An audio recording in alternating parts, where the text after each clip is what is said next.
Our next practical is to implement queue using C. So, firstly, what is queue? Basically, queue is a linear data structure which follows a particular order in which the queue is an abstract data structure. Somehow, it is similar to stacks, but the only difference is that queue is open at the both ends. Okay,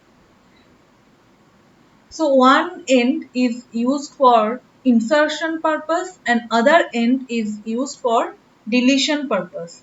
Okay, and the end which is used to insert data, that is, we can say that enqueue. The term is the enqueue, and other is used to remove data, and that term is dequeue. Enqueue means insert the data and dequeue means remove or delete the data.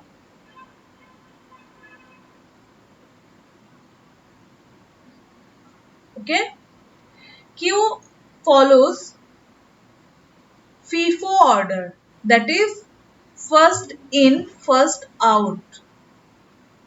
That means that the data item which is stored for in first, that will be the accessed first. Okay, so a queue can be defined as an ordered list which enables insert operations to be performed at one end, which is also called as rear end, and the delete operations to be performed at another end, which is called as front end. Okay,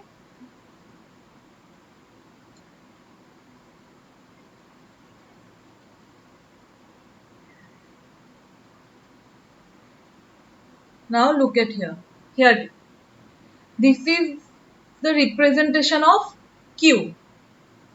This is one end and this part is another end, and this is used for insertion, that is to insert data, which is known as enqueue, and this end is called as rear end. Okay, and here to delete data, that is dequeue, this end is known as front end.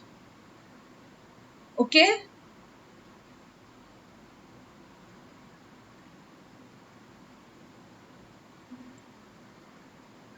so another basic operations are peak function, is full function, is empty function. Okay, so enqueue function is used to insert data, I have already told, no, and dequeue function is used to remove an item from the queue. Okay, and is full function is used to check if the queue is full or not, and is empty function is used to check if the queue is empty or not. And last one, the peak function is used to get the element at the front of the queue without removing it.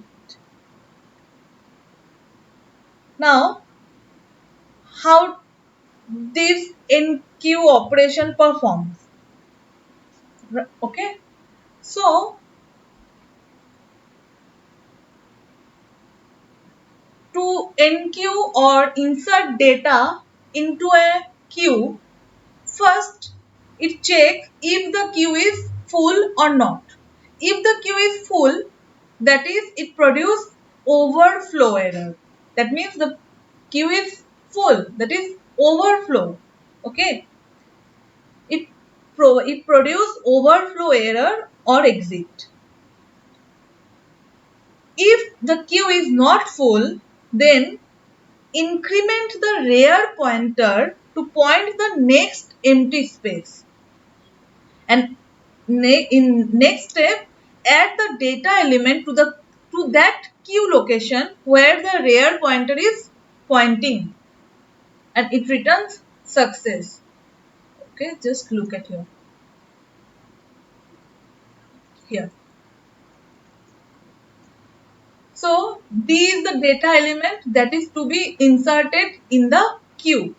So first we need to check that queue is empty or not. So here it is. Queue is not empty. Okay, and this end is for insertion, right? This end is used for insertion, that is rear end, and this end is used for deletion, that is front end, right? So here, yes, it checks that the queue is not empty.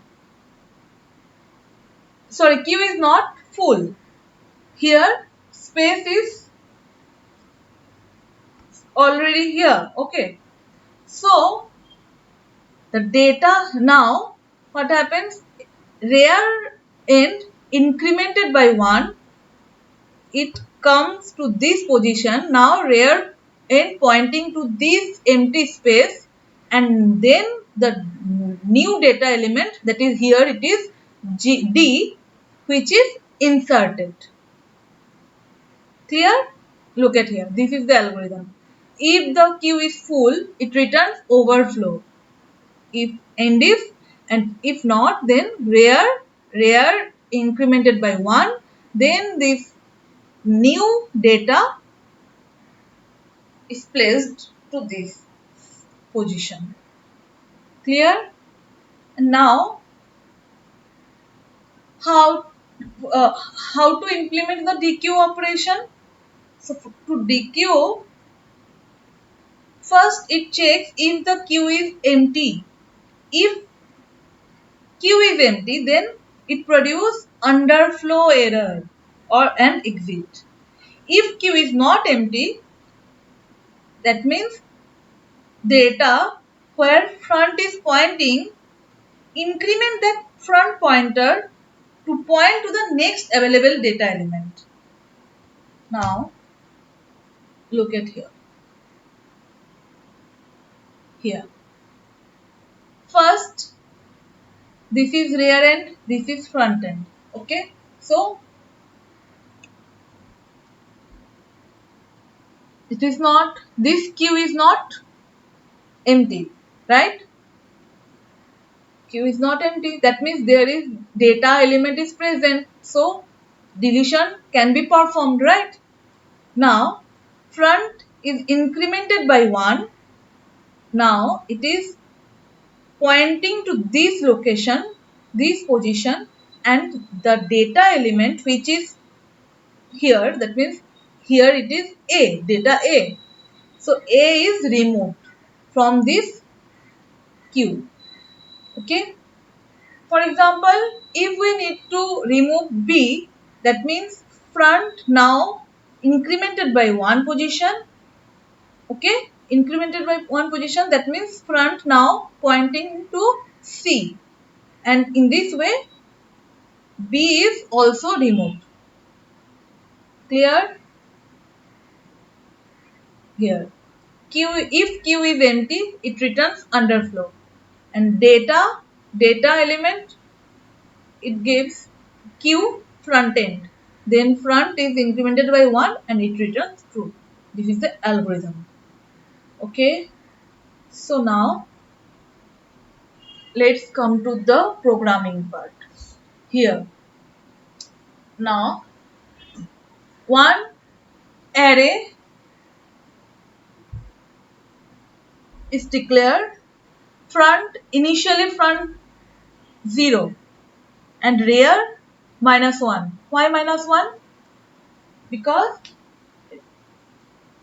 the queue is empty. Okay. Here is empty function, is full function. Okay, all these functions are used here. Now insert integer data. Next is full function. If is full not equal to is full function, then rear end pointing to whom? Max minus 1.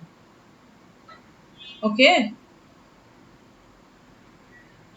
In this way, for remove, and item count decremented. At the end, item count in decremented by 1. It decrements. Okay. Next, here.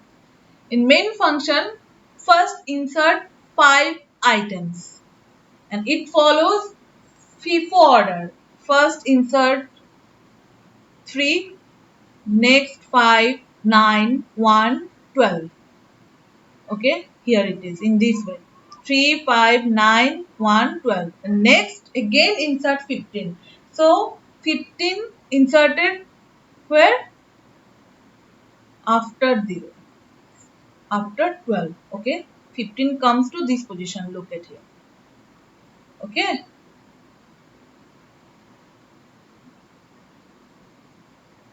Now remove data. That means remove one element.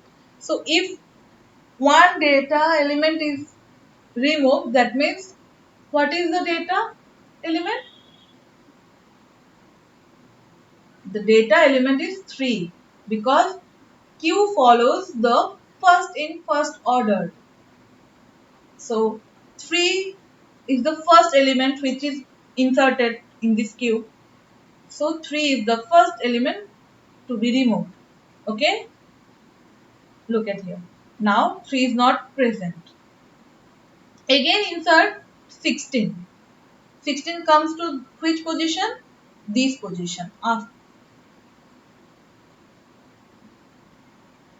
Okay, this position. Because this is empty now.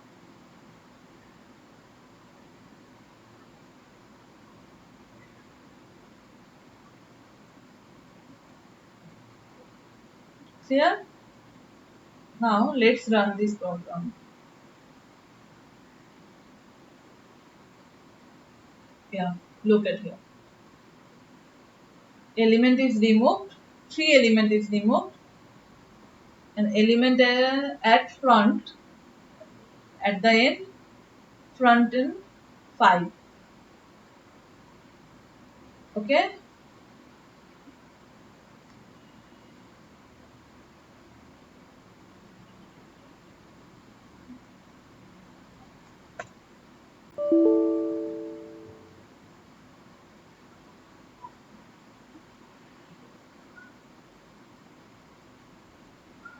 In this way, queue implementation is done.